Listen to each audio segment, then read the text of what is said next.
the way you use the ladder of inference in, English or business might not necessarily be the way you use it in science.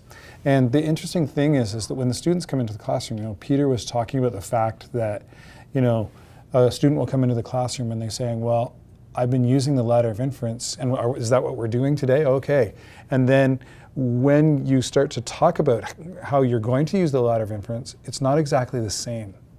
And so the students, at the beginning, they're kind of hesitant, and maybe they might be a little bit frustrated because it doesn't necessarily work exactly the same way in English as it does in business or in mathematics or science.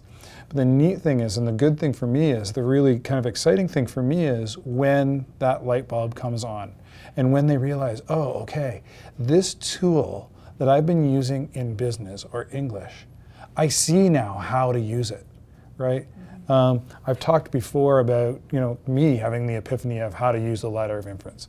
And when the students have that epiphany, then we win.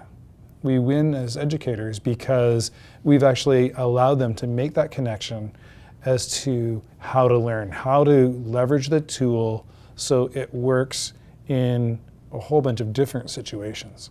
And I think that the winning piece too is that we can release ourselves from the stress of the students regurgitating a bunch of information or us checking off curriculum expectations, and we can get engaged in the excitement of the deeper thinking that's happening in the classrooms. And I love that. I've suddenly become so, reinvigorated with teaching. Not that I wasn't, I loved it, but I realized that my passion now is about creating a better thinker. And you talked about how your passion is creating a better scientist. And so we can create better mathematicians.